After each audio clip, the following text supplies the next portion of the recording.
Good morning everyone and welcome back to online classes. Today I am going to start the new chapter, that is chapter 15, Helen Keller, for a student of class 7. Okay, so let's start the chapter.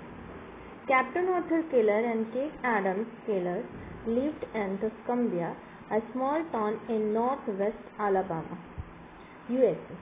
They were blessed with a baby girl on 27th June 1880. They named her Helen. She was a healthy child and her parents enjoyed watching her grow. हम लोग आज जो chapter पढ़ने जा रहे हैं उसका name क्या है? Helen Keller. हम लोग हेलेन केलर के बारे में जानते हैं, जो क्या है, जो डेफ और डम थी. तो वो डेफ और डम किस तरह से बनी थी वो पढ़ेंगे कि क्या रीज़न था और वो पहले कैसी थी. तो हम लोग पढ़ रहे हैं कि उसके father, that means captain Arthur Keller जो थे वो हेलेन केलर के फादर थे, एंड केट एडम केलर उसकी मदर. ये लोग कहाँ रहते थे? टुस्कम्बिया एक जगह का नाम है जो कहाँ पे है? नॉर्थ वेस्ट अलाबामा यूएसए में. अब ये पेरेंट हैं. तो हेलेन का जो बॉर्न हुआ था वो कब हुआ था? 27 जून 1880 को. दे यहाँ पे किसके लिए यूज किया गया है? हेलेन के पेरेंट के लिए. They were blessed with a baby girl on 27 June 1880. That means Helen का बॉर्न हुआ था 27 जून 1880 को. दे नेम्ड हर हेलेन, और उसके पेरेंट्स ने उसका नेम क्या रखा? Helen. She was a healthy child and her parents enjoyed watching her grow. वो कैसी थी? हेल्दी चाइल्ड थी. जैसे नॉर्मल बच्चे होते हैं तो वो भी हेल्दी थी, और उसके पेरेंट्स वो बहुत खुश थे उसे बढ़ते हुए देखने. The family was not a very rich one.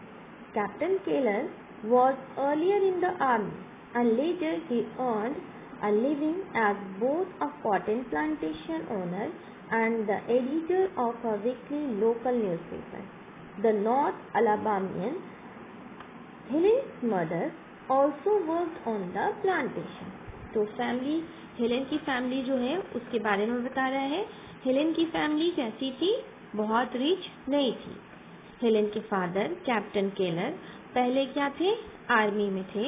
उसके बाद उन्होंने क्या करने लगे? वो फिर कॉटन का प्लांटेशन, वो उसके ऑनर थे, और फिर एडिटर भी थे.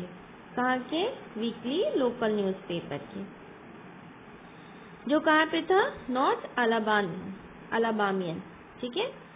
हेलेन की मदर भी वर्क करती थी और वो अपने हस्बैंड यानी कि कैप्टन केलर की हेल्प करती थी प्लांटेशन में. When Heller was 19 months old, she fell ill.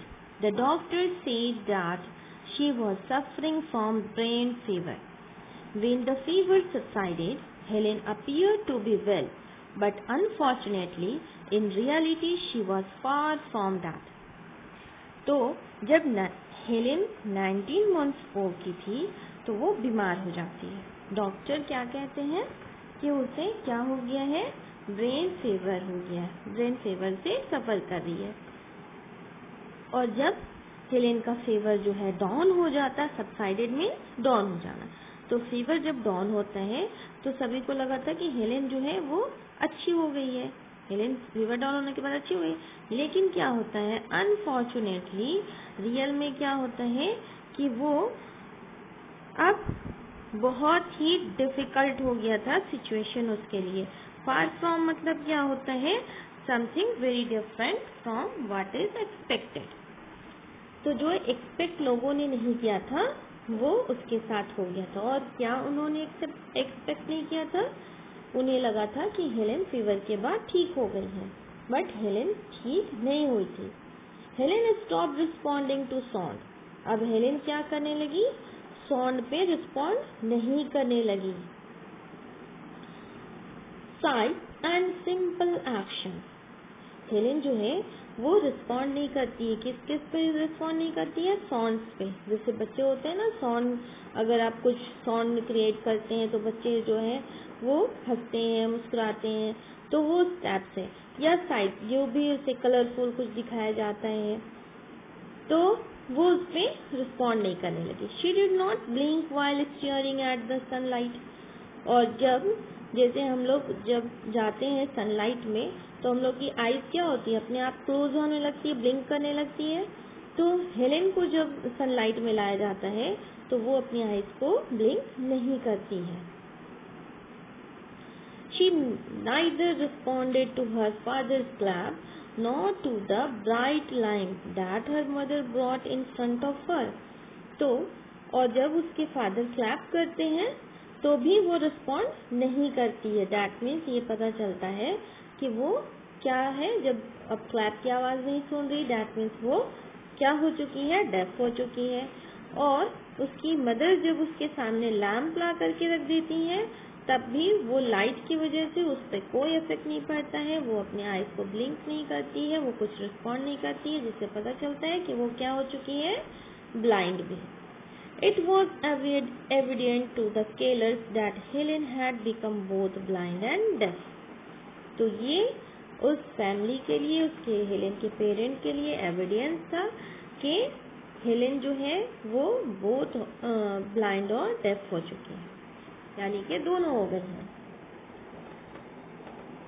The challenges and hurdles ahead for the parents and the child were not easy to overcome.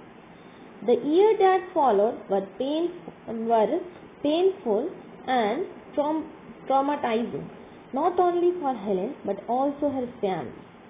तो चैलेंज क्या था, बहुत टफ था, ठीक है, चैलेंज बहुत टफ था उसके पेरेंट्स के सामने, क्योंकि हेलेन जो है वो डेफ और डम ब्लाइंड दोनों हो चुकी थी, और क्योंकि वो 19 मंथ्स ओल्ड थी तो उसे बोलना भी नहीं आता था। तो क्योंकि 19 मंथ्स में तो बहुत बच्चे एकदम कम बोलते हैं, उतना तो कुछ बोलते नहीं हैं, वो थोड़ा बहुत ही कुछ वर्ड्स को बोल पाते हैं। तो यहाँ पे भी सेम था, तो ये पेरेंट के लिए बहुत बड़ा चैलेंज था।